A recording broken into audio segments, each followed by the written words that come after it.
Hiyo gari ilinichukua na kumbe ni watu tu walikuwa ndani, sio watu, mimi sikujua ni wakora. Walinichukua wakanipeleka paka kwa forest.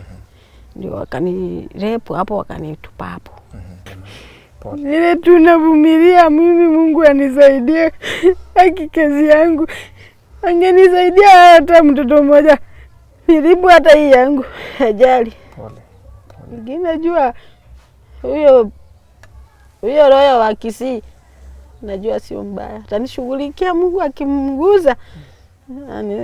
Saidia nipate mahali pa kuweka watoto wangu. Sina hata mahali pa kuingia. Mahali pazuri. Nyumba. Oh Jesus, asante.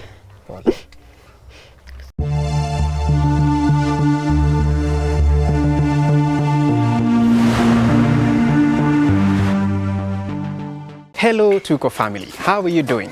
My name is Kingori Wangeshi and this is my story.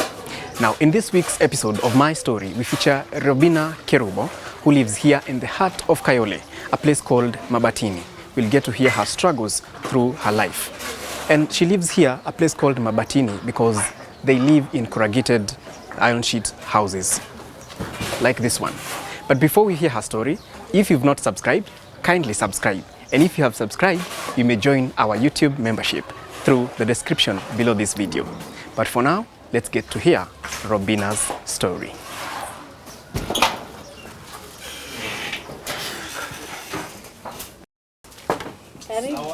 Asante, kwa majina naitwa Robina Kerubo.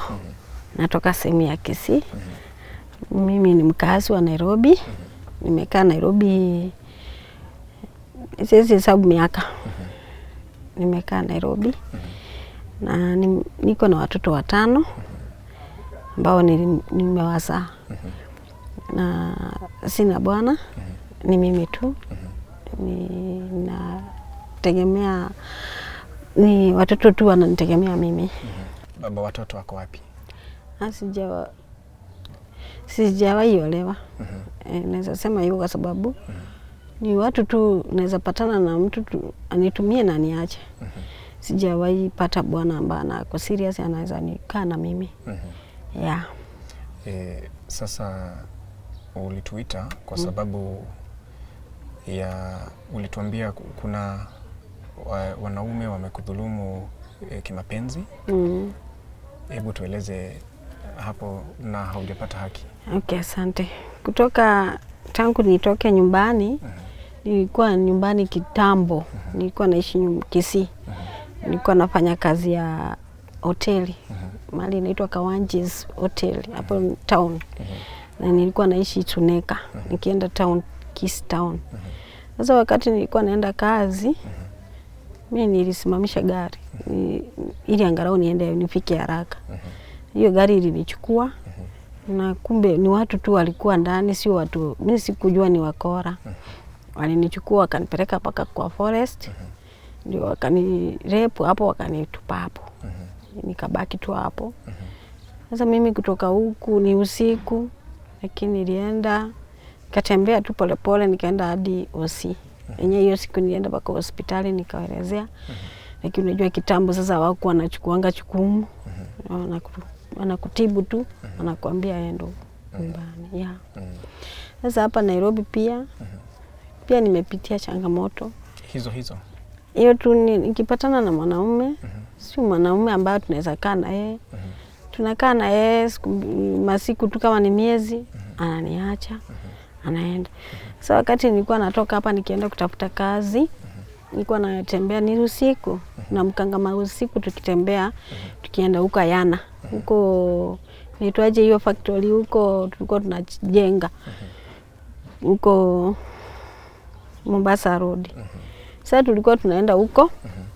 Ndio nikapatana na vijana njiani. Hao pia walinishika nikanirepu. Sasa mimi nilienda hospitali, nikaandikisha, hiyo ni kitambo.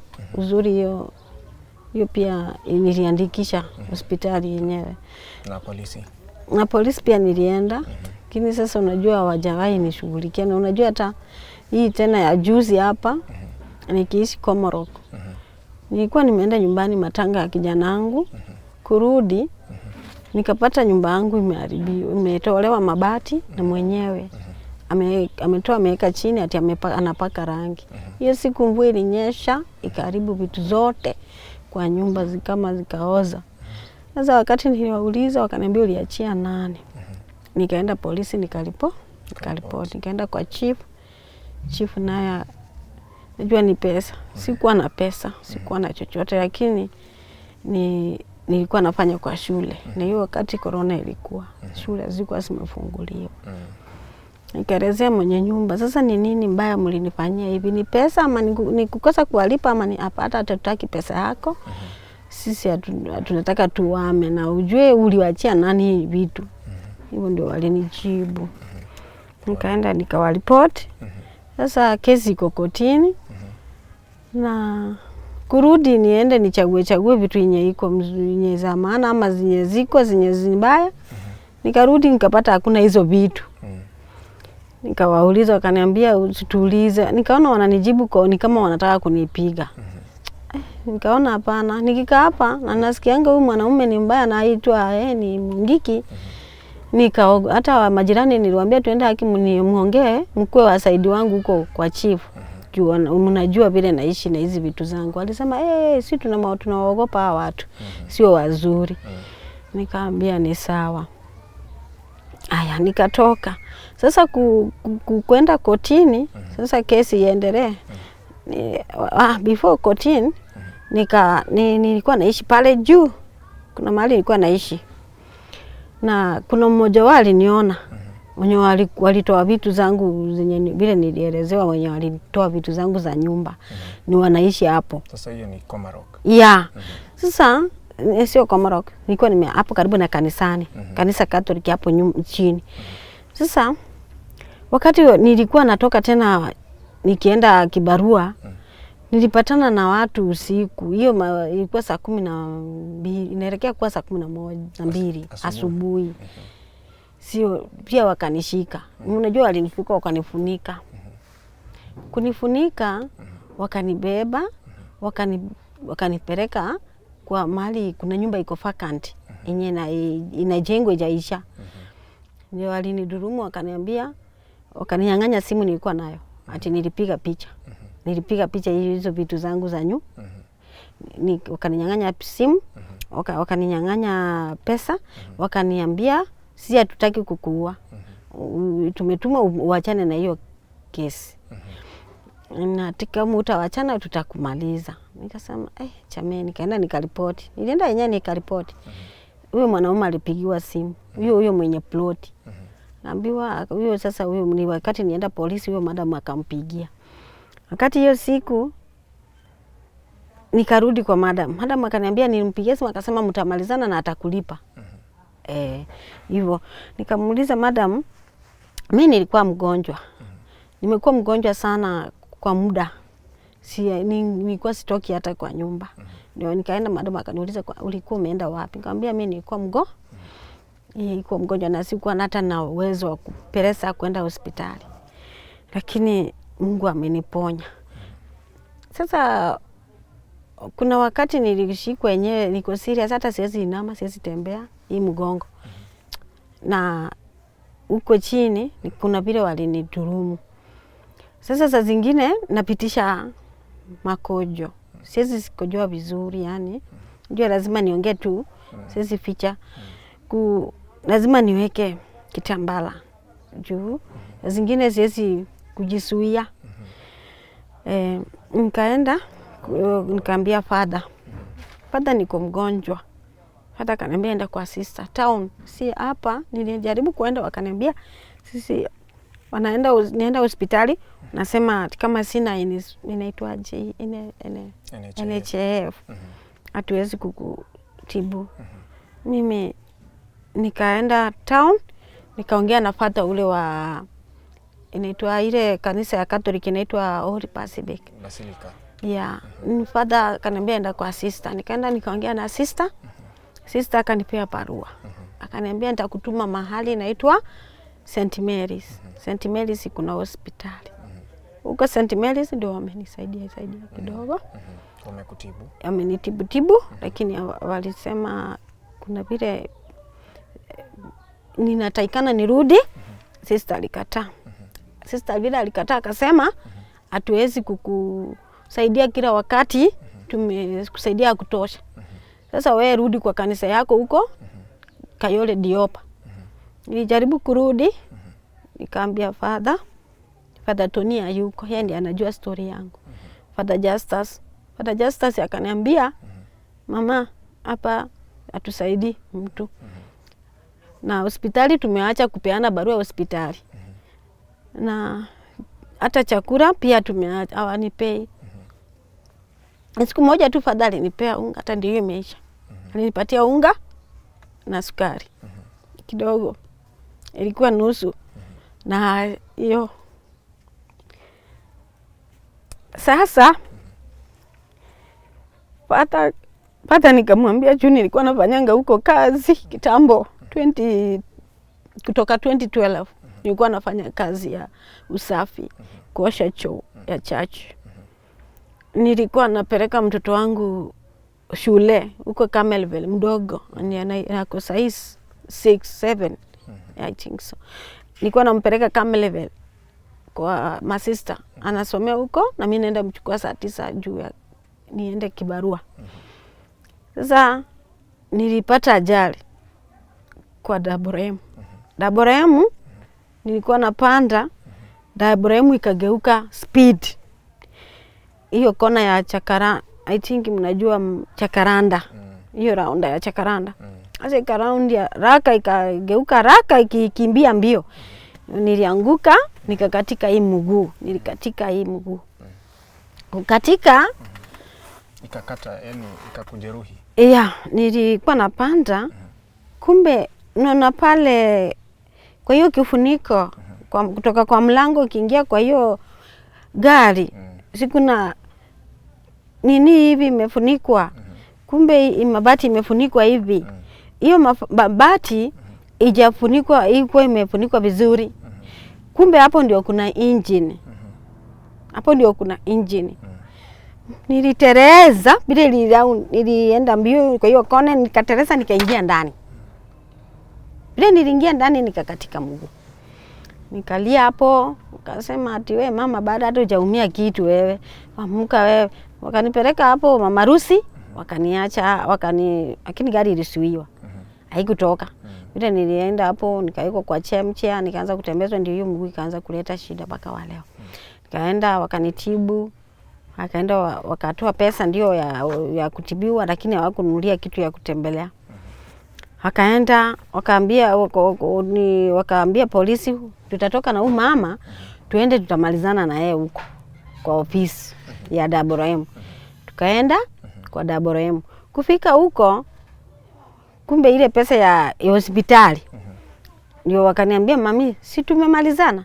Si wewe uko sawa unaweza tembea? Anambia hapana, siwezi tembea vizuri nifike huko. Maybe mninunulie zile. Wakanipatia zile nini za mtu zilikuwa hapo kwa ofisi ili nitembelee. Nikamwambia sasa hizi nikatembelea tu, nikafika kwa nyumba, nikaishi kwa nyumba, hata kuna mtu anakuja kuniona. Watoto wangu pia na sasa watoto wangu walikuwa wadogo. Sasa hiyo siku ilikuwa mwaka gani? Nafikiri iko hapo. Hujaiona? Nani? Matuere. Umeimona 2016? Sasa Matuere huyo nikaambiwa tukaenda paka insurance ya huko, nikapelekwa na huyo mwenye amesimamia gari za Daboremu. Tukaenda naye paka kwa insurance. Akasema tumemtibu, ndio hii pesa tumemtibu na 1500.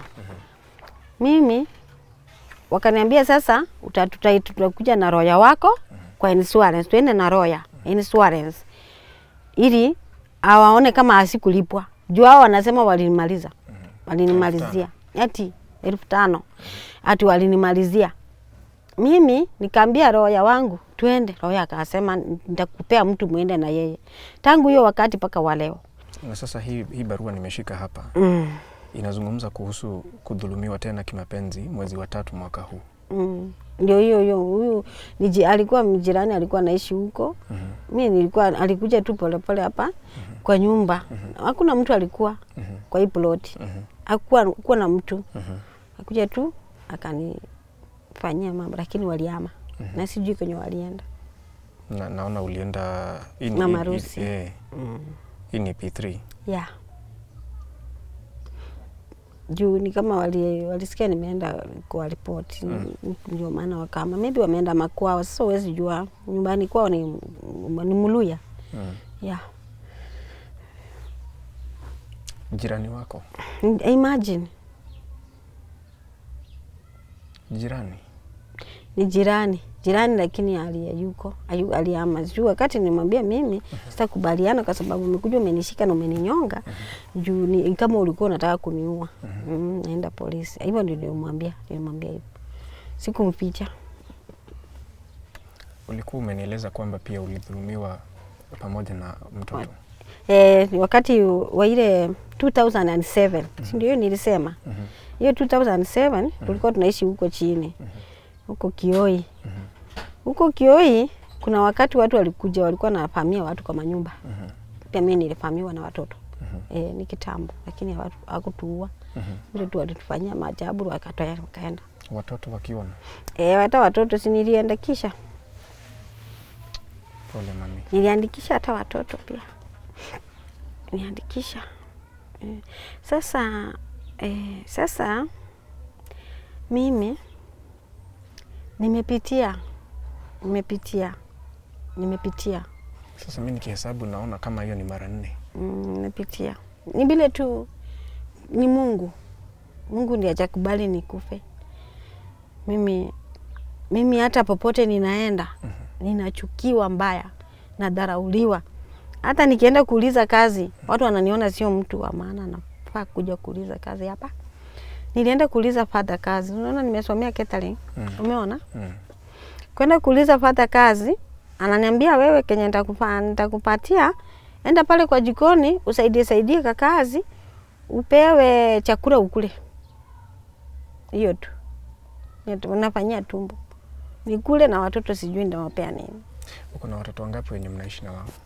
Hapa naishi na watoto wa 4 sasa pamoja na huyo mchukuu wa msichana wangu. Mnaishi hapa? Yes, tunaishi hapa. Zingine ninaomba mahali wanakaa kidogo na kwa mama mwingine rafiki yangu. Wanaenda tu ili angalau wapate mahali wanaweza cheza. Mnaishi nao hapa kwa hii nyumba? Wakikuja wakifunga tunaishi. Mmoja ako boarding, mmoja anaishi kwa hiyo mama akisomea. Sasa unajua hata akikuja hapa wafurahi juu anaona vile tunakaa. Unajua mama kama una kitu ya kufanya mtoto anaweza kudharau. Na mtoto kama huyo msichana wangu bila alienda kuuawa. Pia alinidharau akanichukia akaniambia wewe sio mamangu juu hakuna kitu unanisaidia. Ati mwenye hapo sijaelewa. Hata hapo nitaongea pia. Sasa mimi wacha niseme tu kweli. Watoto wangu kuna mahali nilienda nikaomba kanisa. Nikaomba, kaambia mnisaidie. Hata kama mnipei kazi, nisaidie watoto angalau wasije kuishi maisha ambayo niko nayo sasa. Wakaniambia tutachukua watoto tukusomeshe, lakini usijaribu kuja huko na usijaribu kuja ati unasaidiwa. Nikamwambia sasa kama mtu hana kabisa, ni maskini na mimi sina uwezo, nitafanyaje? Nikaenda, mtoto wangu anasomea Kawa Wendani. Na wanaishi Kawa Sukari. Kwa hiyo kuna nyumba yenye watoto wanaishi, kuna watoto ambao hawana wazazi wote, kuna watoto ambao children's home. Sasa wako umewapeleka children's home. Sasa lakini wakifunga walinikubalia wanaweza kuja. Wanaweza kuja wananitembelea. Lakini sasa nashindwa. Akikuja tunaishi wapi? Unaishingi tu hapa? Kulala na kuishi naishi wapi?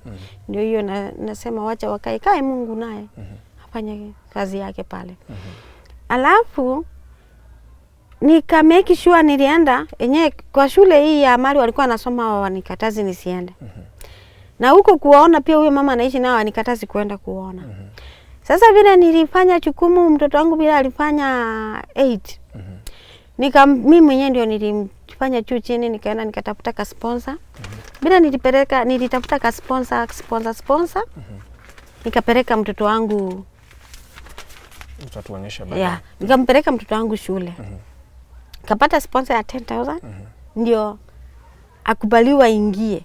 Unajua kama una pesa yoyote kwa shule huwezi ingia, unajua alikuwa anahitaji. Alikuwa anahitaji 40 something. Ndio mtoto aingie. Kuingia mara ya kwanza. Admission. Amina. Mimi nilijaribu juu chini, sikuwa nakula, nikafunga mkanda, nikatembea juu chini kila kona. Nikapata sponsor ya 10,000. Na nikapata sponsor ya 5,000. Nikaenda kwa pasta pale kwa kanisa pia nikawaongelesha, wakanisaidia pia. Ndio nikapeleka mtoto wangu akakubalika, nikaandika majina yangu pale. Mtoto wangu bila aliingia na wakafurahishwa bila anafanya. Kwa saizi vile naongea, mtoto wangu ndiye anafanya vizuri. Ndiye anafanya anakuwa number 1 pale. Good. Alafu kitu ambayo sitaki kuongea hapo, wale ambao wanataka kuniambia ati nisiwahi iende huko shule na nisitumiwa hata message ya max ya mtoto wangu bila anapita. Nilikuwa natumiwa huyu mama ambaye alihusika na huyu mwenye alisema wacha tumsponse hiyo kidogo yenye imebaki. Sasa walienda akasema huyu mama atajua watoto wake wanakula aje, ajue watoto wake wanalala aje. Msijaribu kumtumia Sasa najiuliza mimi ni mzazi. Si ninaumia. Naumia. Juu hata kama ni sponsor. Sponsor hufai kukataza mwalimu asitumie mzazi. Hata kama ni kutumia, wangenitumia na wawatumie. Si ndio? Mimi kwangu pia nafurahia, nasema kweli wamenisaidia. Lakini mtoto asome. Mtoto asome. Amina. Na mimi sijakataa asisome. Juu mimi najua maybe bila wanaona wanafanya vizuri. Sasa sijui wanataka kuninyang'anya. Mimi hata hiyo kitu nakaanga nikiomba, nikiuliza Mungu. Hata kama wananisaidia, hawanipendi kama mmoja wao. Hawanichukui kama dada. Unajua kuna dada wa Yesu na kuna dada wa marafiki. Amen. Sasa nafaa wanichukue, waniambie mami tunakusaidia ndio, lakini message pia watakutumia. Pia wewe ujue kwamba uko na mtoto anasoma. Angalau. Sasa ndio nilikuwa naomba kama wanasikia na sitaki kuwatacha, wanikubali ili angalau tusikirikiane kama ndugu na dada na tuishi kwa Wakristo ambao inaaminika. Sasa hapa ndipo unaishi wewe? Hapa ndipo ndio naishi na watoto wangu wakikuja wakitoka shule na huyo wa msichana kuna mali yuko tu ako salama. Nashukuru Mungu. Hata kama naendanga tu tunaonana naye kwa kanisa. Na ni watu wa kanisa wamemchukua wanamchungia mimi. Lakini mbona ulipeana watoto wako? Sasa mimi nilikosa. Nilikosa namna. Nilikosa kabisa. Paka nilikuwa nalala kwa kibanda. Hata kwanza hiyo kibanda ndio nilifanya, kuna wakati nilikuwa nalala kwa kibanda na watoto wangu. Ndio diposa nikaenda nao. Nikamwambia acha nimnipe hata kuna nalala nao kwa kanisa. Ndio wakaniambia tutakuchukulia watoto lakini wewe uende usifanye nini? Ujipange. Ndio nilifanya. Watoto wangu wako na ushuhuda hiyo. Unafanyanga kazi yoyote? Hakuna. Kuna najaribu kama saizi nadaiwa. Si nimekuambia nadaiwa 40k. Sasa hata imefika karibu 50. Juu nikipiga hesabu ni miaka ngapi? Kutoka 2020. Miaka miwili. Ya nini? Kuna deni ya nyumba. Hapa pia sijailipa. Nilijaribu. Hapa unalipa pesa ngapi? Hapa na hiyo ni 3,000. Hii nyumba hii room moja? Hii room moja ni 2,000. Na hiyo ingine 1,000. 1,500 juu. Juu bila kuna pale imebomoka sasa mtu unaweza ingilia. Hata vitu za mtoto wangu ziliibiwa hapo. Na unaishi hivyo mama? Sasa nitaenda wapi mama baba? Nitaenda wapi, sina makao. Nyumbani. Nyumbani na kijana wangu huyu marehemu. Alienda nyumbani mama yangu akampatia sehemu ajenge. Ndio watu walikuja wakatoa hizo miti wakasema mama yangu aliwauzia hapo miaka mingi. Watu wakatoa hizo miti wakatupa. Mtoto wangu ndiye alienda akapata ajali akafariki. Sasa mimi huyo kijana wangu ndio alikuwa macho hivi anaweza nisaidia. Hata nilikuwa najiuliza ni nini alifanya alienda kukaa huko. Juu ni kukosa makao. Na mama yangu bila aliuza hata yeye pia ni nyumba tu. Amebaki nayo. Yeah. Hata kuna siku tulienda nyumbani matanga hiyo ya kijana wangu na watoto wangu. Sasa unajua uwezi ya msichana, matanga ya msichana ndio tuliishi pale. Uende ungoe mahindi ya mtu utashikwa. Uende ungoe hata miwa ya mtu utashikwa. Ni shamba yetu hiyo imepandwa. Sasa umepoteza kijana na msichana. Na msichana. Kijana ni ajali. Msichana ni ya kuawa. Pale Mudhaiga. Na nimeona kwa barua alikuwa na mtoto. Alikuwa na mimba. Mimba. Amina. Walimgonga. Injali. Ni rafiki yake mwanaume. Na mimi mtoto wangu huyo nilimpeleka boarding pia yeye. Akatoka akakuja, akaambia father ndiye alikuwa ananisaidia. Siwezi enda shule. Msichana wangu akakuja. Nikamuuliza unataka aje? Nikamwambia enda kwa father muelezee. Akaenda kwa father akamwambia father mimi sielewi masomo. Na father akaniambia mami hatuwezi tupa huyo mtoto na hatuwezi. Hata nikamwambia mimi sina uwezo father tutamfanyaje? Niliangalau tumsaidie. Akaniambia uenda uulize masista kama watakubali uenda asomee huko ya beauty. Kulikuanga na ya beauty pale kwa masista pale Camelville. Nikaenda nikaongea na masista.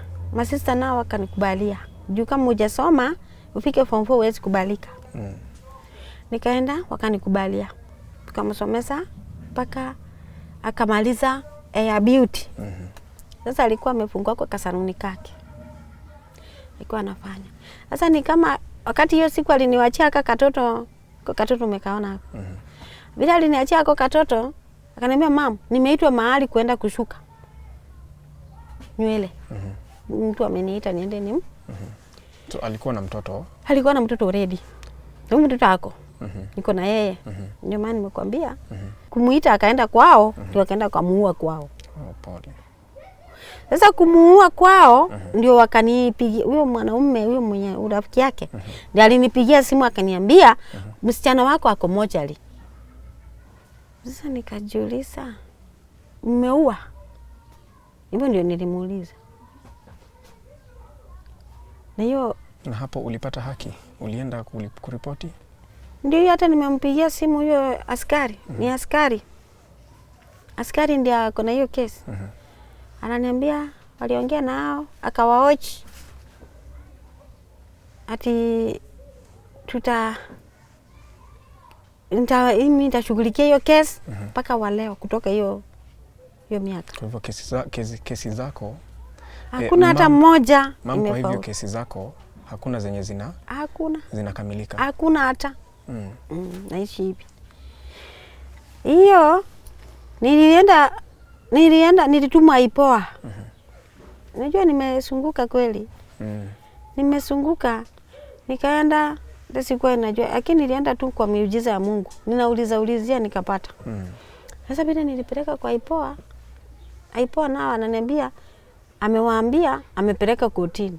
Na mimi hajaniambia. Kafika hapo. Nisharibu kumjua huyo nimpigia. Mama ndiye ameshika ananiambia ati mwaniki analala. Ni hiyo ya mtoto wangu pia ni ya uchungu pia. Ndio ilinimaliza.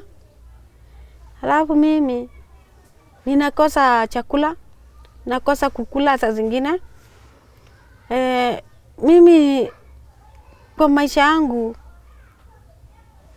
ni vile tu daktari ananiambia mami jaribu kukula upate chakula. Juu hizi meno zako zinakatika bure.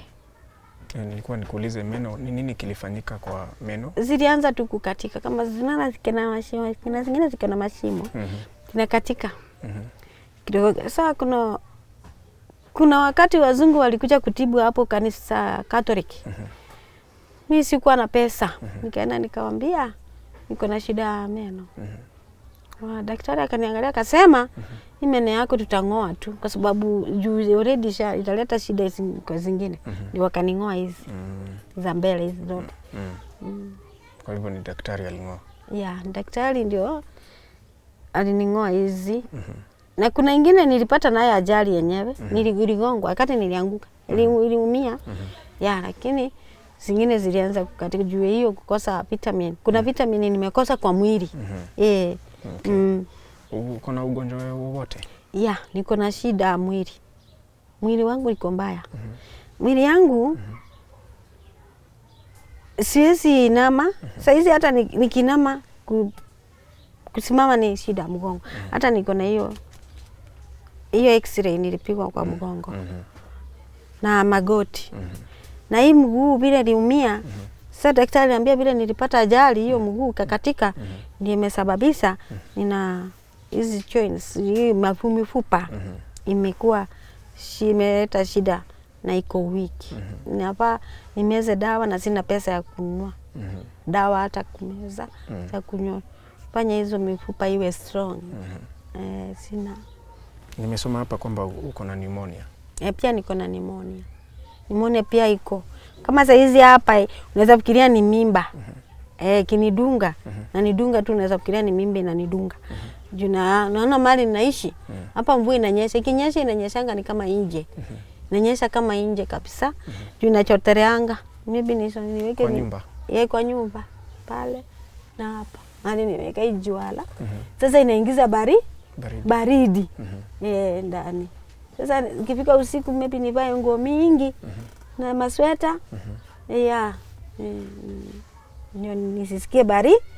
Sasa ikiingia kwa hiyo mgongo ni hivyo. Kuamka ni shida.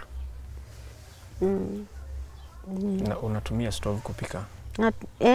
Hii ndio jiko yangu. Hii ndio makao yangu. Hapa ndio jikoni. Hapa ndio na pikianga. Daktari hakukuambia kuhusu moshi ya stove na aliniambia juu sasa sina uwezo wa kununua hata gasi. Sina uwezo hata mafuta pia ndio hiyo imepanda. Hata chakula yenye nilitoa shule nilienda nikarogota izile mapaki za watoto wenye wanakula shule. Hapo ndio hapa. Nilienda sasa vile father aliniambia utakuwa unasaidia hapo kupanga sahani. Unakula. Zingine hata wanani narogota hizo yenye imebaki ndio nakula. Story inashtua. Mimi nimeishi hiyo maisha lakini mtu hata ukielezea mtu hawezi amini kama ni mimi. Lakini najua Mungu aliye juu mbinguni yuko. Nile tunavumilia mimi Mungu anisaidie. Haki kazi yangu. Angenisaidia hata mtoto mmoja. Nilibu hata hii yangu. Ajali. Pole. Najua huyo roho wa Kisii najua sio mbaya. Atanishughulikia Mungu akimguza. Saidia nipate mahali pa kuweka watoto wangu. Sina hata mahali pa kuingia. Mahali pazuri. Nyumba. Jesus, asante. Kila kitu itakuwa sawa. Kuna watu wanatazama. Na wanajua njia ambazo zinaweza kusaidia kesi ziishi. Ndio. Zikamilike. Naomba wanisaidie.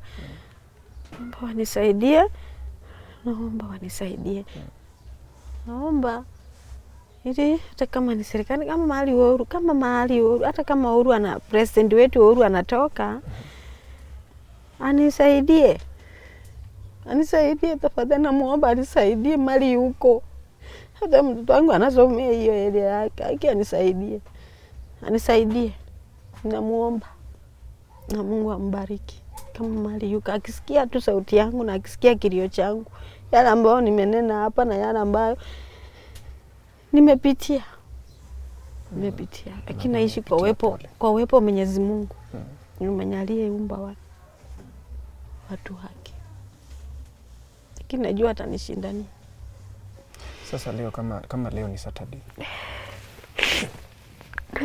Usipoenda kwa hiyo shule unapatanga chakula aje? Hakuna.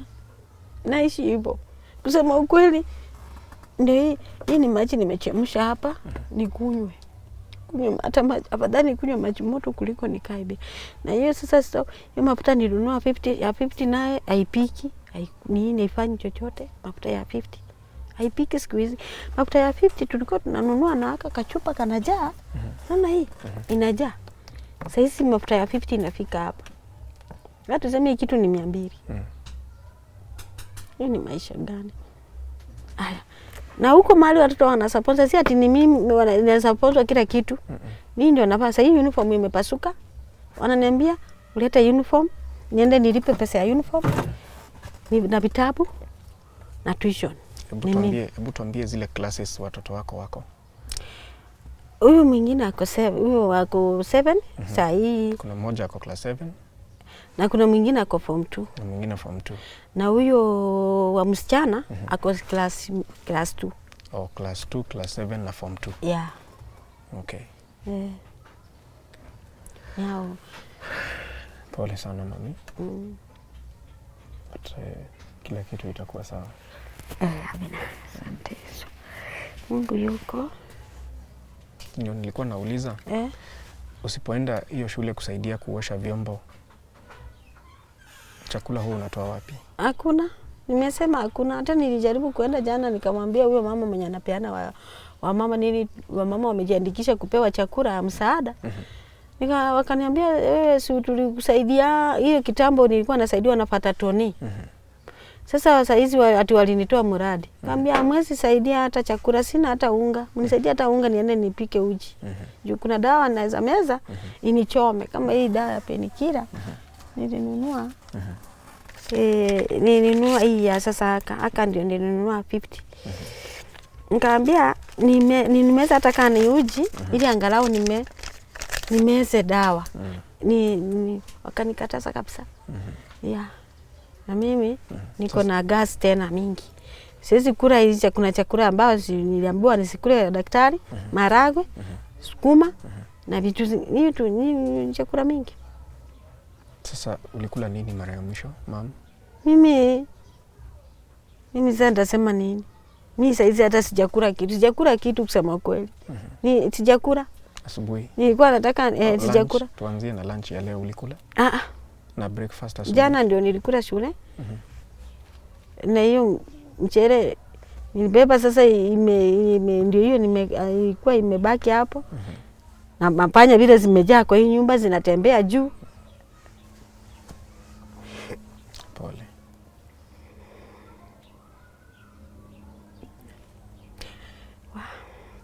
Serikali kama inajuanga kuna watu wanafinyika hivi, watu wanateseka hivi, Mungu wangu akitusaidie. Kenya mali tuko saa hii, Kenya ishughulikie watu. Na saizi bila chakula inaendelea kupanda, hata sijui tutaenda aje, tutakuaje mwezi wa 8. Sasa mtu ambaye anasikiza na unajua uko na shida tofauti, kuna za kesi, kuna za afya, kuna hizo za nini. Kuna za sasa chakula. Niko na shida nyingi. Lakini najua mwenye atasikia, mwenye ataguzwa, ule ataguzwa ataniweza nisaidia, anisaidie.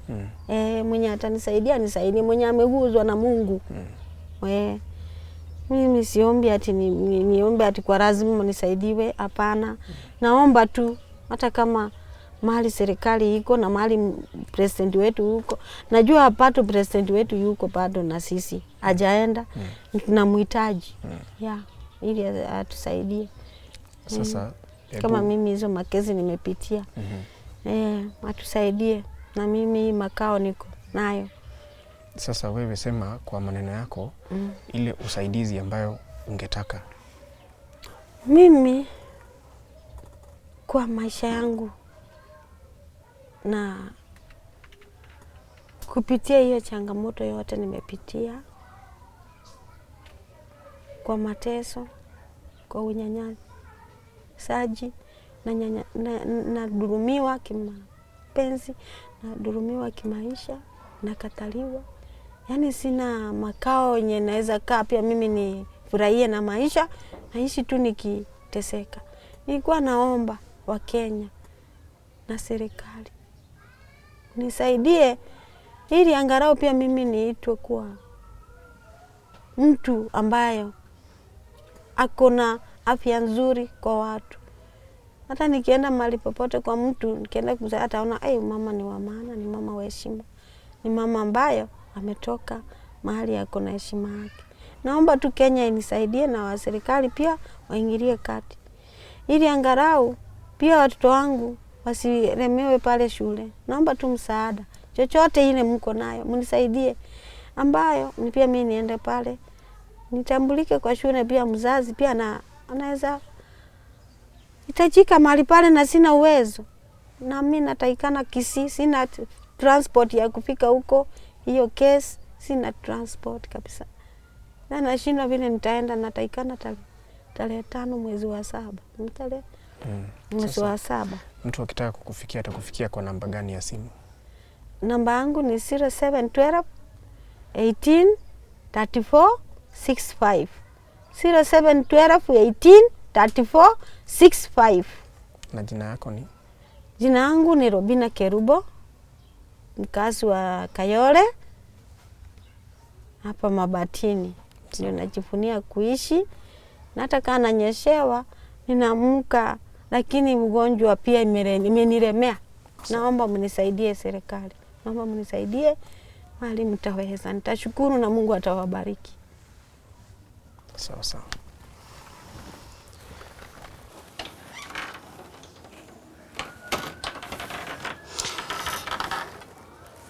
Now, the status of this door and the house in which Robina Kerubo lives in here at Kayole ably represents the kind of needs that she has in her life, be it material, basic needs, health, and half a dozen of rape cases piling that have not been solved.